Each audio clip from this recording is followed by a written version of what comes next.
אתה ידעתי, יש ידני משיחה ינאי ובמשמי קדשי, בגבורייס יש הימינאי, אלה ברחם ואלה בסוסים, אנחנו בשם אדיני אלוהינו נזכיר, המה קראו ונפלו, ואנחנו קמנו וניסי דד, אדיני משיח המלך יעננו ויען קראנו.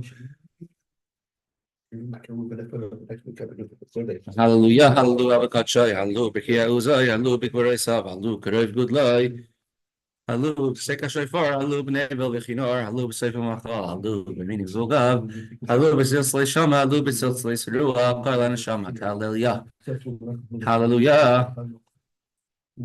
Good morning, Mr. Minsky, shalom aleichem. Hashem protect every single Jew in the world, especially those in the Holy Land, the complete Holy Land, and Yishaftem Yisrael Levetach. We won't be comforted till every single one is brought back entirely, completely healthy and well.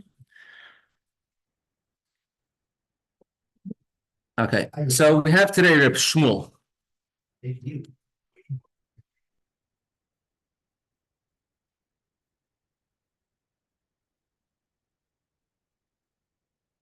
We're going to have a discussion today about Rosh Chodesh. Are you allowed to do malacha? Are you allowed to do work on Rosh Chodesh?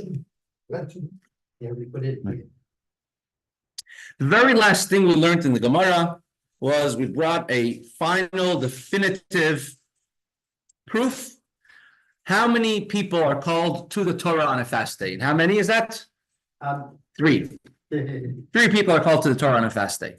We'll read the definitive proof, and then we'll see, although it's definitive, the Gemara says, not so quickly. So let's say, Tashma, come in here, trying to deduce another proof, but how many people are called to the Torah on a fast day?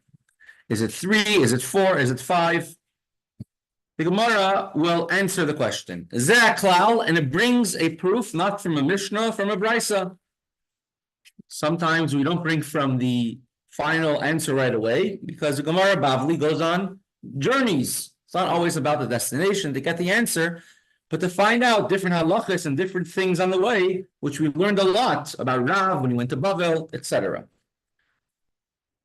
The Zeh Klal, the Brisa says as so, and we also want to bring rather a proof from a Mishnah or from at least from Rav, who is close to the times of the Mishnahs, as opposed to a Brisa. Zeh Klal, this is Yasi Shalom Aleichem. This is the rule when it comes to calling people to the Torah. How many aliyahs are called to the Torah? How many people on any given day? Kol sheyesh bo bittul malacha la'am. Any day on which you cannot do labor, you cannot work that day. For example, say Shabbos, Yom Tov. Any day you cannot work. Kigoin, for example, Tanis Siba V'Tisha B'Av. If you would have more aliyahs, call more aliyah people to the Torah, it's going to take up people's time in shul.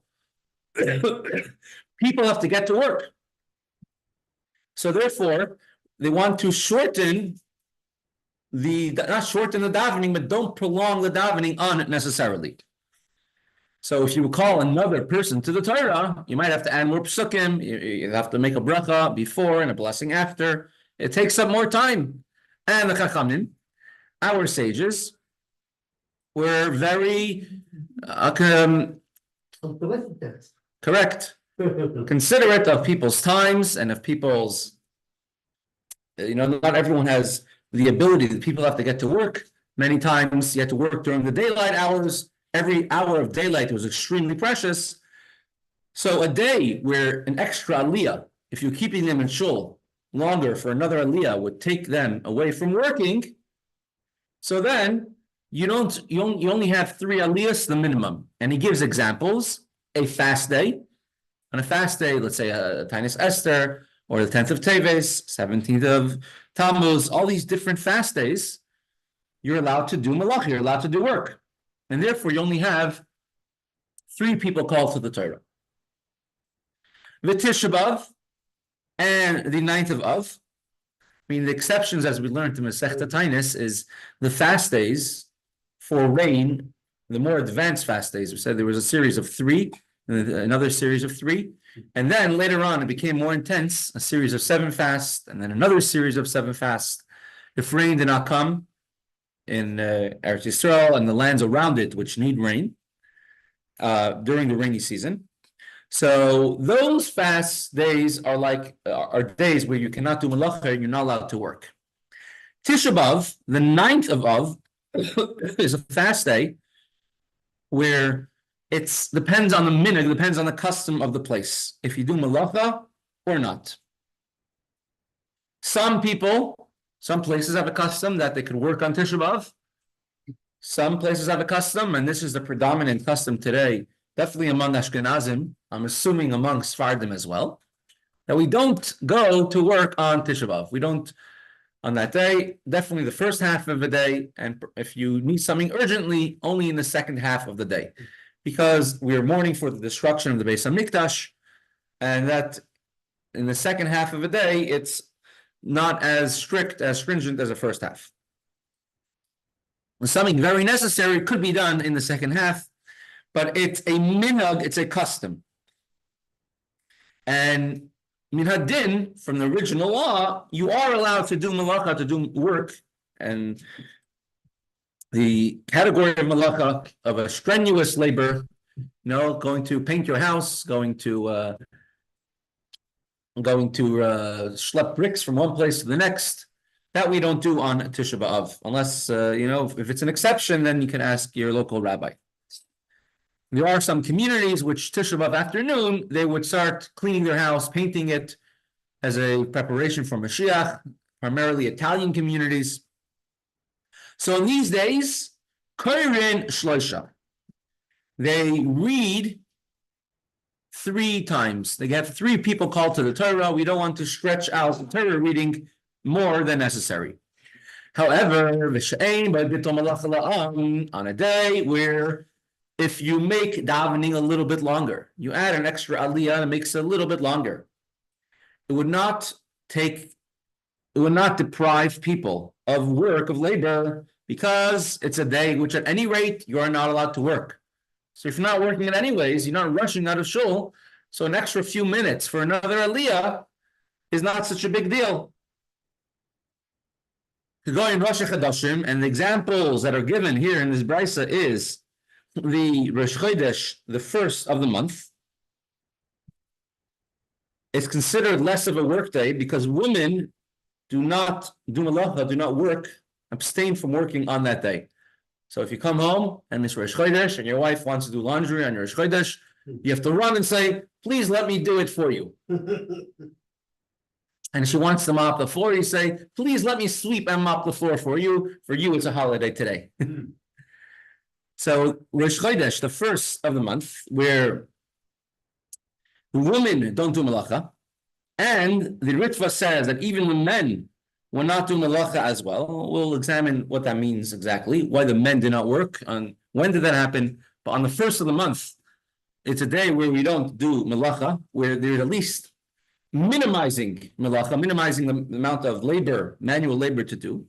The Kollel Shamayed, as well as the intermediate days of Pesach and Sukkot, called Chol HaMoed, which during these days between the first day, or outside of Israel, the first 2 days of Yom Tov and the last 2 days of Yom Tov, we don't do malacha work except for work which is davar ha'aved, irretrievable loss, or a certain malacha, a labor that's needed for Yom Tov, for the holiday. Yeah, that would be another thing.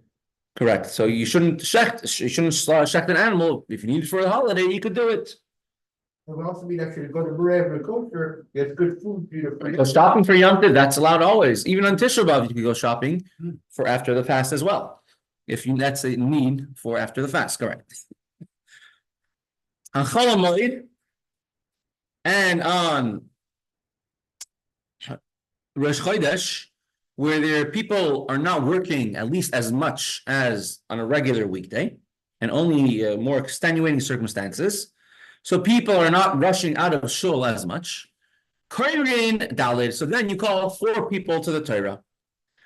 So the entire back and forth previously of the Gemara to find out how many aliyahs, how many people do we give an aliyah to on Rosh Chodesh, on the beginning of the month, and on a fast day, we have a brisa which definitively says 4, and the Gemara concludes, Shema Mina, from here is indeed a definitive proof that 3 people are called to read aliyah, read the Torah or receive an aliyah on a fast day.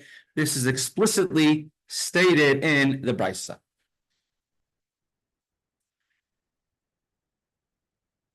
The fact that on a fast day, that on Rosh Chodesh, we don't do malacha, we don't work, it's actually we have a sort of source for it in the Torah. As you know, the famous story of David and Yonasan, right? David and Jonathan. Oh, yes. They were considered the 2 best friends. Although Yonasan's father was King Shaul, and he was out to kill David HaMelech, his son, Yonasan, was able to see past his father's prejudices, and he loved David. And they were partners in Torah learning, and they absolutely were the best friends. And Yonasan, the son of Shaul HaMelech, he would protect King David, whenever there was a palace intrigue, whenever his father wanted to kill him, Yonasan would protect him. So we have the famous Haftarah. It comes out usually 1 or 2 times a year. It says called Machar Chodesh. It says Vayomer Yonasan al David Machar Chodesh. Yonasan said to David, know that tomorrow is Rosh Chodesh. Tomorrow is the 1st of the month. And on the 1st of the month, my father makes a feast, King Shaul, and usually you are invited, but I'm not sure. It looks like my father is very upset at you recently, so don't come to the feast. I want to see if my father mentions anything about you during the feast, during the Rosh Chodesh Soda, and as Enza, it's a famous Haftarah, and we're going to have a secret signal. You're going to go to the field and hide. I will go the day after, and I will take an assistant with me. I will go target practice. I will go shooting with arrows, archery, and I will say a code word to my assistant, who will have no idea what I'm telling him. And based on the code word, you're going to know if my father, King Shaul, has made peace with you, or he's still out to harm you.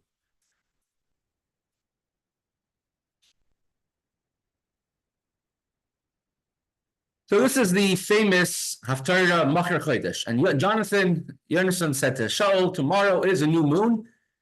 Make sure you're absent from my father's table, because he might want to harm you.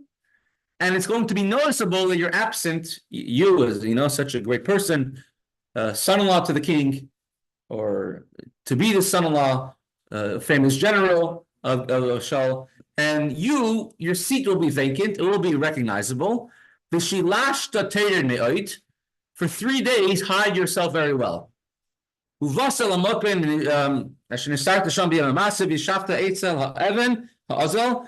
hide yourself behind a certain stone in the field on the 3rd day. And I will take with me 3 arrows, and I will shoot at a target, and I will say a code word to my assistant, and from there you will find out if my father made peace with you, or my father still wants to harm you. But the words over here, Yonasan tells David, you will come to the place where you hid on the day of work. What does it mean, the day of work? So let's open up the Rashi over here on the pasuk to show you. Rashi says, this comes to teach you that on Rosh Chodesh, you're not supposed to do work. Yom HaMasa means a Yom Chol, a weekday, where you're allowed to do work, like a regular weekday, like today. On Rosh Chodesh, it's a day which you're not supposed to do malacha, you're not supposed to do work. So the fact that he calls the day before Rosh Chodesh a day of work means on Rosh Chodesh itself is a day where you're not supposed to do work. The day afterwards is a day where you don't do malacha. So it has a source in the Torah. Questions like this. Who are the ones in shul, the men or the women? The men. The men. Nowadays, the women do not do malacha, don't do work on Rosh Chodesh. The reason is because a woman did not, when in the desert, after Moshe Rabbeinu was on the mountain for 40 days, and the Jewish nation, egged on by the Erev Rav, and they said, "Where is Moses? We don't see him. He must have died. Let's make a new leader." And they made a golden calf. Took their gold and their silver, and they made a golden calf. Who took their gold and silver? The men. And they took all their gold and the jewelry, and they threw it into a fire. Aaron, the high priest, Aaron, Moshe's brother, tried laying them. Hor, which is Aaron's grandson, or sorry, Miriam's son, he tried stopping them, and they killed him. And it was a very sad situation. And the Jewish people made a golden calf, and the next day they bowed to it, and Moshe Rabbeinu came down and, of course, destroyed it and made an order. The woman did not serve the golden calf. A woman never fell for that type of nonsense. It was only the men who did it. Women are believers b'teva, by nature, and therefore the woman did not, for that to commemorate that, or the women have a special holiday on the day of Rosh Chodesh where they don't do malacha. And the Mishnah over here, the Brisa, brings down that Rosh Chodesh is a day where you don't do malacha, you don't do work, and therefore you have 4 aliyahs, 4 people called to the Torah. However, the men are in shul. The men are allowed to do malacha, allowed to do work. So why delay the men in shul an extra time? Are you mean to tell me the women are allowed to have their own minyan for reading the Torah? So why are the men having an extra aliyah in shul, delaying in shul, if it holds them back from malacha, from work? So it's a very interesting, the Taz, the Torah Evan, they have very interesting outlook on this. In the times of the Beis HaMikdash, on Rosh Chodesh, there was an extra carbon, an extra musaf. On the day somebody brought a carbon to the Beis HaMikdash, that day was for them a Yom Tov, for them a holiday. They did not do malacha work on that day. In a similar way, like today, when Chassidim would receive a letter from the Rebbe, that day was a Yom Tov, a holiday for them. They wore Shabbos clothes. They did not say Tachnun that day. Oh, good idea, because we give a Rebbe letters. No, because you have to be deserving of it. Never say that. So the day that you don't get a letter from the Rebbe every day. It's a special thing. The day that you brought, now of course there were karbanis. There were karbanis brought every single day in the Beis HaMikdash, but it's impossible to take vacation every single day of the year. It does not work. However, the day when there's an extra carbon, they would not do malacha. Or a day that you bring your own carbon, your own sacrifice to the Beis HaMikdash, you'll be malacha. So it wasn't that you came in the morning, brought a carbon, and then after an afternoon you went back to your store and started selling everything, started selling Dovi's dryings, right? Yeah, exactly. In the times of the Beis HaMikdash, you brought a carbon that day, your entire day was dedicated to that. You did not do malacha that entire day.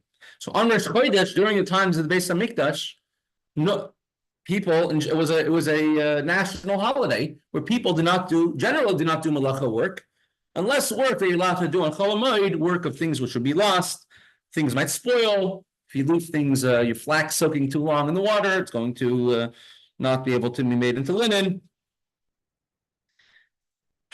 David, now when David was running away from Shaul, it was a weekday, because the first day, when the Torah calls it Erev Rosh Chodesh, was Yom HaMaaseh, the day of weekday, a day you're allowed to work. The second day cannot have been Shabbos. It was Rosh Chodesh, because on that day, David traveled. He was hiding from Shaul, so he traveled to Noiv, the city of the Kohanim, and if it was Shabbos, he wouldn't have been traveling. And the third day, Yonasan went and was shooting the arrows. Obviously, it was not Shabbos. Yeah. So it was Rosh Chodesh was on a weekday, and it's a day you didn't do malacha. However, in the times of the Beis Hamikdash, it was a nationwide holiday. However, after the Beis Hamikdash is destroyed, we no longer have Karbanos, a Karban Musaf, an extra Karban being brought for us in the Beis Hamikdash. So then we no longer have that nationwide holiday except for the woman. Because since the woman did not serve the Egel, did not serve the golden calf, means for them, if it was up to the woman, the whole Gullus thing never would have happened, because the whole Gullus and all the hardships and troubles all came as a result of the golden calf. So if it was up for the woman, we still would have had a Beis Hamikdash. We still would have bring in Karban Musaf, and Rosh Chodesh still would have been a holiday. It's not the woman's fault that the men messed up, as usual. So therefore, the woman still keep Rosh Chodesh as a holiday and don't do malacha. However, this idea that we read we call four people to the Torah on Rosh Chodesh, that we still keep. Because to say that it's still essentially a holiday and it's something that we did once, calling four people to the Torah on Rosh Chodesh, and it's something that we stopped. But we won't go down in holiness. Once a day of Rosh Chodesh, in the times of the Beis Hamikdash, had four people being called to the Torah because it was a day of national holiday, no work. Therefore, we still keep four aliyahs on Rosh Chodesh. So it's a very unique thing. We see a similar thing on Erev Pesach. The second half of a day, on the eve of Pesach, you're not allowed to work. You have to close your stores unless you're selling something which is a need for the holiday, for Yom Tif, because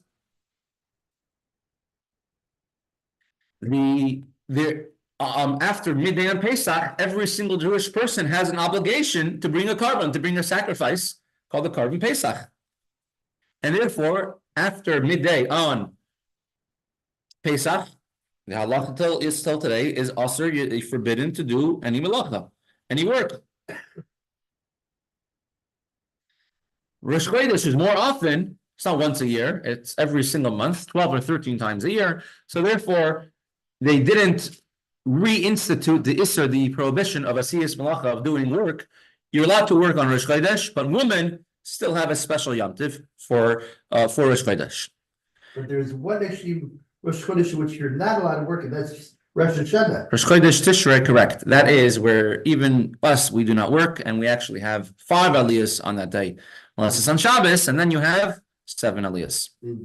So as I understand it, the men, excuse me, even on, Marit says, men should be even on Rosh Chodesh, if they're able to avoid heavy work, for example, plowing, the harvesting, they should avoid it on Rosh Chodesh, even if they could. And that is a custom till today. But at any rate, it's a special Yom Tov, a special holiday for the woman. And if you're looking for a good time to buy your wife a present, definitely do it on the day of Rosh Chodesh. Rabbeinu Yerucham writes, he's seen many women who had such a custom like this. And we'll it's 11:34, we'll discuss the idea of Minhag Yisrael, a Jewish custom. The importance of minhagim, of customs of the Jewish people. The woman had a custom not to work on Rosh Chodesh. Some woman, he says, in the city where he was a rabbi, they would say that women are allowed to do malacha, to do laundry, let's say, which used to be a very big malacha, very big effort. Nowadays, you just throw it into the... My grandmother in Israel, she used to actually every day get tired because she was busy working with the iron with... And so my grandfather had to wake her up as she in time for Birkas Sabanzo. Wow. Right. It would be a lot of work to do laundry, and nowadays put into the machine, stringing it, to beat it. It was a lot of work. But they would say that the main work of the woman is sewing. Because when it came to the Beis Hamikdash, it says the women were very talented, still are, Baruch Hashem. The women are talented, and they would sew the curtains for the Beis Hamikdash in a very unique way. Not like nowadays where we have all these processes. Then they would want to sew when it's as fresh and as possible as soon as it comes from the animal, the wool, and they would sew the hairs of the goat while it's still on the goat's back without giving the goat pain, or minimal pain at least. And that was the Torah calls it called Chachmas Noshim B'Yadeim Tovu Esa'izim. The wise woman, the talented woman, they would sew the curtains out of the hairs of the goat. So they would say that women's work is sewing because that's what they're skilled at. Look at the garment district, right? The women were sewing. They were the main ones. That's what they're more detailed and, they're very, much better at this. And another thing is, there might have been men who knew how to do it, but as usual, when it came to doing an Avera, giving their gold to the golden calf, the men gave their gold. They wore their earrings. Some men tore it from their ear, that the earlobes tore. They asked their wives to give their jewelry to the golden calf, and the woman said, absolutely not. So when it came to doing an Avera, a sin, the men were running and roaring to give their jewelry and their gold that they owned to the golden calf. The woman, were running and roaring when it came to sewing and to donating their talents and their time and their possessions to the Mishkan, to building a place for Hashem, to fix what the men messed up. The men messed up by serving a golden calf, and Hashem said, atone for it by building a Mishkan, and the women were the first ones to go and do it. So when it came to the Mishkan, to donate their possessions and talents to the Mishkan, who was first? The woman. The women are the ones who were doing the sewing in the most difficult ways. You have to imagine a live animal that's moving around. It's very difficult to sew on their back. Yeah. Well, I do have to say, you can look at actually the later years, in which it was easy to do laundry for my grandmother as a reward for the earlier years. the grandmother Baruch Hashem, she says, Samcheno ki mois inisanu. Yeah. Hashem, listen, Hashem made her happy, like the days that you have pain. Yeah. Correct. So therefore, for women, when it comes to doing the mitzvah, and therefore it's only also, they would say it's only forbidden to sew on Rosh Chodesh, but all other malacha, all other work, they would allow a woman to do except for sewing. The Beis Yosef writes that woman. That's what the Mabed writes. Rabbeinu Yerucham writes, and he really didn't hold to that. He says all types of malacha, all types of work are forbidden. However, if there is a minhag, a custom in a place, keep that custom. Beis Yosef writes that women would sew at home for their family, but they wouldn't sew in order to sell, in order to make a business out of it on the day of Rosh Chodesh. Although he says better that women should not do any type of malacha, any type of labor at all on Rosh Chodesh, unless it's an easy labor. How about men on Rosh Chodesh? Are they allowed to work?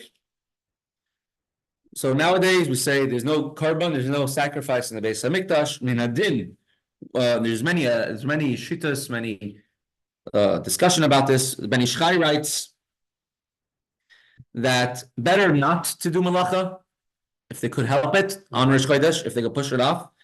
But if it's a must or if there's a need for it, then men are allowed to do it.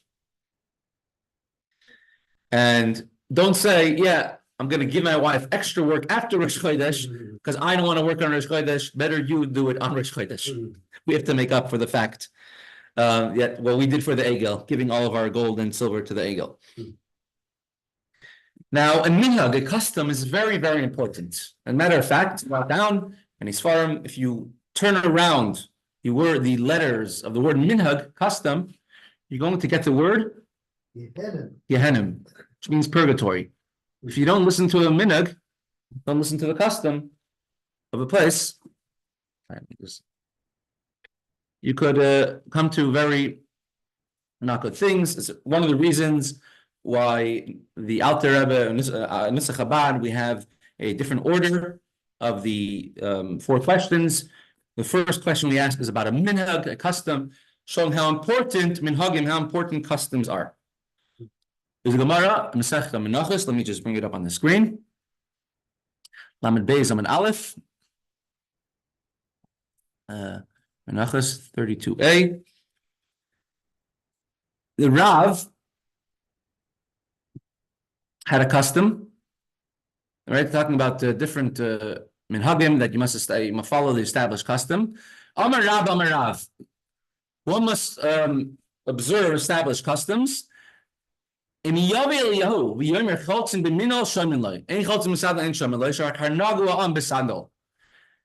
if there's talking about a certain custom which people do by chalitza, a very unique mitzvah.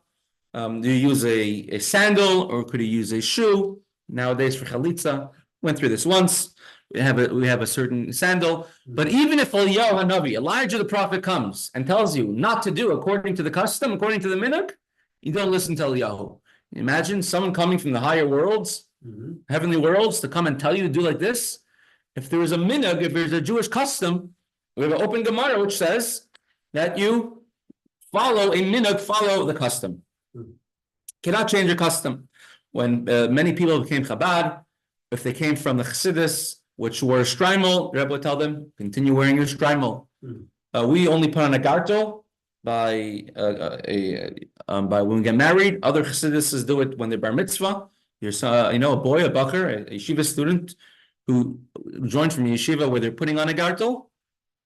Went from the age of bar mitzvah, he asked, should I stop because I'm now in Chabad? And the Rebbe told him, you have a minhag, you have to continue it. When the Iranian, Chabad Baruch Hashem took out several thousand Iranian children, later on their parents from Iran, 1979, 1980, right, in the house in Crown Heights. When people went into serious debt, paying off till today, even for everything that was done, and when they had the Seder, the Rebbe says, make sure that they have rice by the Seder. Although, of course, Ashkenaz, we don't eat rice. Chabad for sure not. But their custom is to eat rice on Pesach. The Rebbe says, make sure they have rice by their Seder. It makes it very inviting to become a Lubavitch when you don't have to turn your life around. Exactly. Exactly. Don't worry, you can be so a minhag is very, very important. For example, eating kidneys on Pesach, many different customs that we have. There's the Ramah, and we're going to bring the story of him with a minhag. My famous uncle and cousin. Correct. And the Ramah, he writes on Purim about customs that the children would have to do on Purim, that they would write the names of Haman and any other Jewish Torah adversaries, enemies. They would write them down on trees and write them down on the ground, and people would stomp on it. And later on, from there, the minhag came that they would stomp whenever they mentioned Haman's name, make noise when they read the Megillah in Shul. But originally, it wasn't the minhag, the custom that people bang in Shul when they read Haman's name. The custom was that outside the kids would be writing on the tree and banging on the tree, to knock Haman. So true, how the custom started might have been in such a way that it wasn't originally the halacha, originally the way it was done. Therefore, we repeat Haman's name after, no one should miss it. But he says it's a minhag, it's a custom, and you cannot stop it. And the Rebbe says in his Shul 770, when the kids are banging Haman, some people say, shh, older people. And the same older people, when there's something on the floor in Shul, they don't bend down to pick it up. Something which is a excitement for Yiddishkeit, and it's a minhag Yisrael, it's a custom, you want to stop something. Well, it's halacha, and definitely a custom not to have dirt on the floor in Shul. It's very important. The Magen Avram writes that you should not change a minhag, even if a minhag seems to be a ridiculous minhag, you should not change it. Unless circumstances change entirely. And there's a story of the Ramah, brought down in Mishnah Isarish. And I don't know the original source of the story. I actually tried looking it up recently. The Ramah, it says when women go to mikvah, the Ramah does right. The custom is they should try keeping it discreet. They should try keeping it discreet. Oh, yeah. The night they go to mikvah. Yeah. Again, doesn't mean it's a secret which is locked up in Fort Knox. It just means that don't publicize it. People know it's not the end of the world. It's like something. But when the Ramah story is when the Ramah first moved to Krakow. He was a Rav in Krakow. Moshe Israelish wrote from many Sfarim. Of course, all Ashkenazim follow his ruling till today. And he actually passed away at a very young age. You know how old he was when he passed away? He's 36. 36 when he passed away. He lived at the same time as Beis Yosef, who passed away in his 80s at a very old age. And in the beginning, he wrote a Shulchan Aruch. In the beginning, he wrote a commentary on the Rambam. And then, right when he's writing his commentary in the Rambam, Beis Yosef came out with his commentary in the Rambam. Yeah. Right? So then he wrote a commentary, Kesef Mishnah, wrote commentary on the Torah for halacha. And then Beis Yosef came out with the Sefer Beis Yosef. Which is also a commentary. So then he started writing a commentary, writing halachas, like a Shulchan Aruch. And then Beis Yosef wrote the Shulchan Aruch. So then he wrote the Hagais notes on the Shulchan Aruch. It's called the Mappa. The Shulchan Aruch means a set table where everything is set. And he wrote the Mappa. He wrote the any additions of the Ramah. And Moshe Israelish, a rabbi in Krakow. Till today, you can go to the Ramashul in Krakow. I've been in the Ramashul. Wow. It's in Krakow, about 15 miles away from Auschwitz, right next to the Jewish. He's buried in the Jewish cemetery in Krakow. Auschwitz had a Jewish community in the past. Auschwitzim, it's called. Yeah. Actually, the Rav in Auschwitz was actually deported back to Auschwitz. He was killed in Auschwitz, unfortunately. Yes. Yeah, we could go through. There's a lot to discuss about that for another time. So the Ramah, when he first moved to Krakow with a new rabbi in the city, a tremendous guy, a tremendous Talmid Chacham, and the minhag, the custom over there was that the husband of the woman of the mikveh attendant, the lady's mikveh attendant, her husband will go over to the gabbai, and the gabbai will go over to people in shul and tell them Mazel Tov. The day after, meaning the night after, if their wife went to mikveh, the gabbai will go over to the husband and say Mazel Tov. The rabbi asks, why is a gabbai going over to people saying Mazel Tov? And he told him, because the wife went to mikveh that day. And he said, what? Such a type of custom? This is called burus, he said. This is ignorance, and this is totally not sneeze, it's not modest at all. And so he said, we have to change, we have to stop doing it. And he stopped doing it. And unfortunately, there was a story that however the story went, but the gist of the story was that there was one husband who, the wife, he came out of town, he came from out of town, and he thought his wife went to mikveh, but his wife really didn't go to mikveh that night for whatever reason. Either she was embarrassed, and the gabbai never came over to the husband to say Mazel Tov because the rabbi said that you don't have to say Mazel Tov anymore. You should stop doing it. And it ended up being that she never went to mikveh at the end, and unfortunately, they did whatever they did when she was a nida. And later on, when they found out about it, she went over to the gabbai. You didn't tell me Mazel Tov. And he said the rabbi stopped. He says, first of all, I didn't tell you Mazel Tov because the rabbi stopped it. Second of all, I also didn't tell you Mazel Tov because your wife never went to mikveh last night. And they found out about it, and they were shocked, and she was shocked, and the Ramah found out about it, and he says, from here we see that even a custom, a minhag, which seems even a minhag which is totally unbased in halacha and hashkafa, not tznius, still you should keep it. And the Rashba writes, even a minhag nashim skenis, a custom which comes from the elderly woman. I'm sure you have your grandmother's things. I don't know what's a superstition and what's not. There's many of them.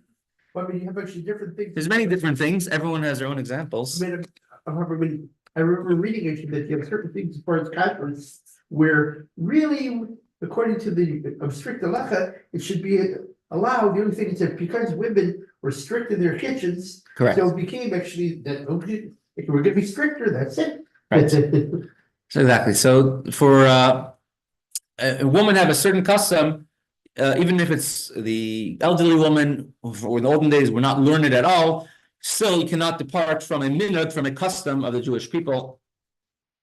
And a minhag is a very, very important thing. And truth is, there's the body of Yiddishkeit keeping the halachas, and then there's the spirit of Yiddishkeit. And the spirit of Judaism, that comes much more from the dry halacha. It comes much more from our mothers, our grandmothers. They're the ones who determine if we're Jewish or not. If your mother is Jewish, they're the ones who, from a little child, from a little young age, as Rabbi Mr. Nadis was telling me yesterday, about how his mother would tell him to always wash negavaser, right? By his bed, by your bed, right? No, just as soon as you get up, you have to wash it. Have to wash negavaser from a very young age. Yeah, this is, and the minhagim, the Jewish customs, are very, very important. Okay, excellent. Fine. Let's learn a few about the last 10 minutes. We're going to continue with Kuntres Umayyon.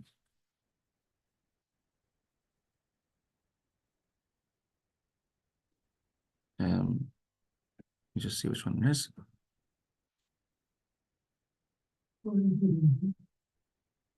Okay.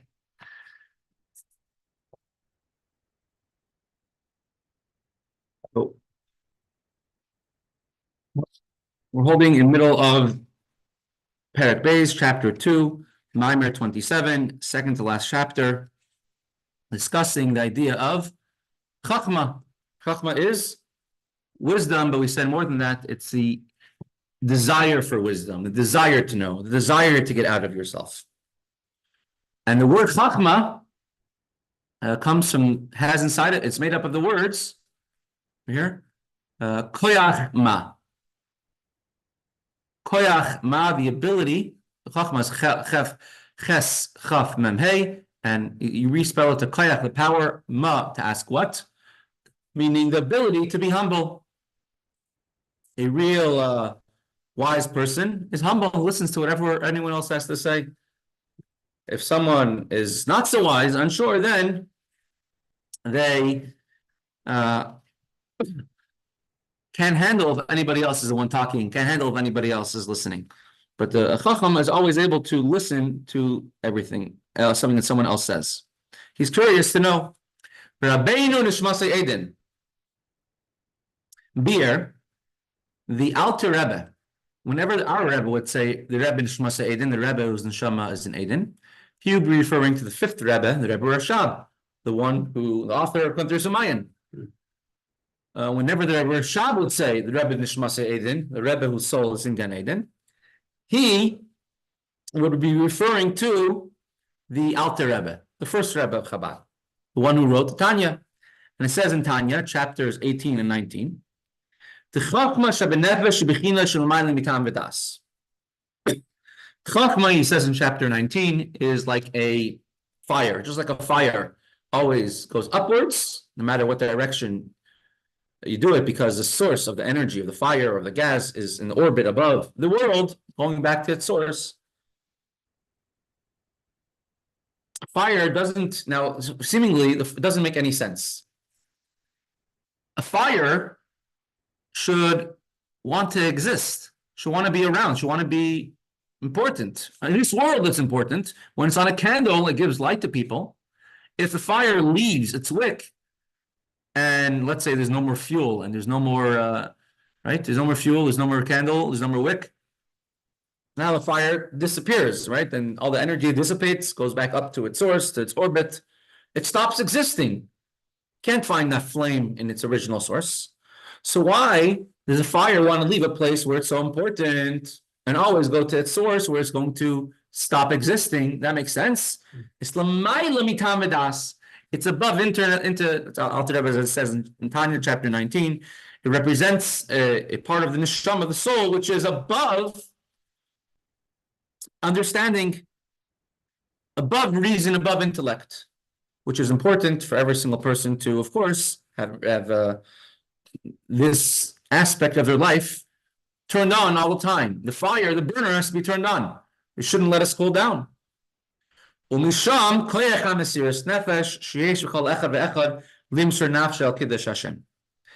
this, every single Jew has the ability, as it brings out in Tanya, even a Jew who's very, very far from godliness, very far from any knowledge, and very far from keeping Torah and mitzvahs, and they are very proud of being Jewish, and they have the ability to give up their life and become a martyr for being Jewish.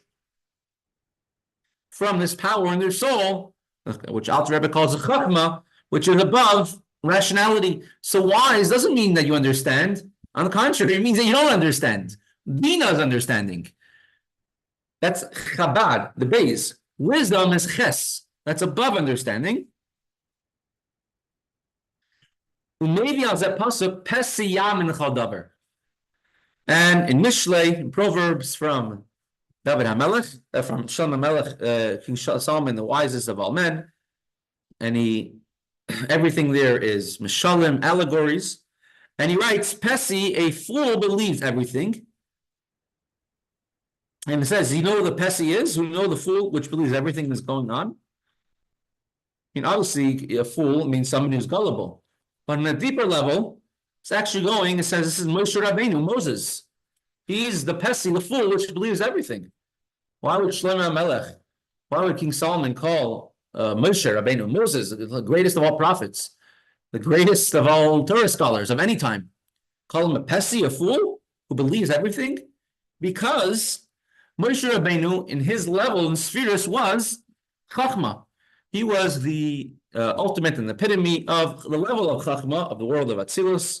That's where his soul came from. That's why only someone like Moshe Rabbeinu was able to come up to Hashem and have complaints. Hashem, how could he be so cruel to the Jewish people? From his level of Chachma, he could ask that.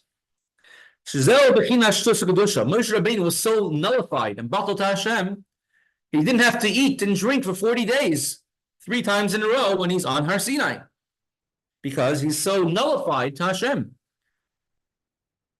Comes from the level of shtus to kedusha, right? The 3 opinions, right? We went through this once. Did Moshe Rabbeinu not have to eat or drink? Was he eating or drinking the food of the angels, which is Torah, the word of Hashem? Or was he so engrossed in what he's doing, they didn't realize that he even was hungry or thirsty at all?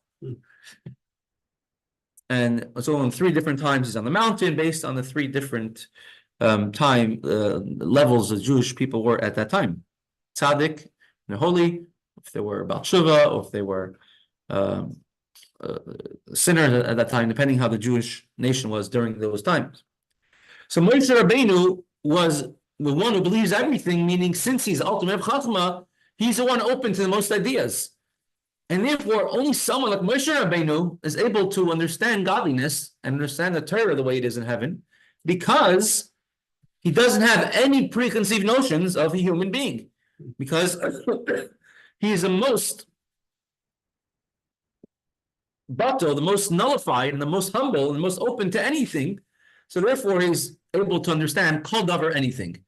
Us people, even the Torah scholars, have some pre-notions of some sort, preconceived notions, and therefore we're unable to break out of our understanding, and definitely the more spiritual understandings of the worlds, which comes from the level of the soul, which is called koyach ma, the power of understanding, the power of what? But tzrichim loymar, the bechinas koyach ma shebenefesh, hu bechina el yoyna shebechachma. A chachma itself, in the level of chachma, so back to our here, chachma being the highest of the spheres, because Chassidus usually explains we count keser as a crown above the spheres, and instead of keser we usually count das. Chachma has many components to it. Of course, there's 10 components made up of every one of the 10 spheres. But Chachma itself, and those who have learned Ayin Beis can know with great length, there's different parts of Chachma, different character traits, aspects, uniqueness of Chachma. But Chachma, for what's important for us, is to know that there's 2 aspects of Chachma. This Chachma, I'll make it large. Yeah, thank you. This Chachma is the beginning of all shalshalos of levels of creation, and this Chachma is the end, the tail end of what's above shalshalos, the end of the keser, which is essentially in some ways above shalshalos. And these 2 aspects of Chachma, one is a higher level of Chachma, one is a lower level of Chachma. And the higher aspect of Chachma gives it the ability to be humble, because I'm literally the end of the chain, not even the chain, the end of before the chain, the end of creation, meaning the end of the infinite of Hashem. And on the other hand, Chachma has in it the ability to give to others, to be the beginning of Bina, Das, Chesed, Gvura, everything else, all the worlds until this physical world. So this idea, Chachma, has in it, it could be humble because it has no existence of its own, but it's able to, because of that, it's able to give over and make further worlds further on. And this, we're going to say, is the stream, the wellspring came out from the house of God and is going on. We said a wellspring goes in Chachma, Mayanas Chachma, the spring, wellsprings of wisdom of Chachma, and it's able to spread out, it's able to give, which is a lower level of Chachma, to all the worlds underneath it. Like it says, was able even to water the valley of the Shittim of the valley of Shittim, which goes on the Shtus, is able to Chachma, the ability to receive from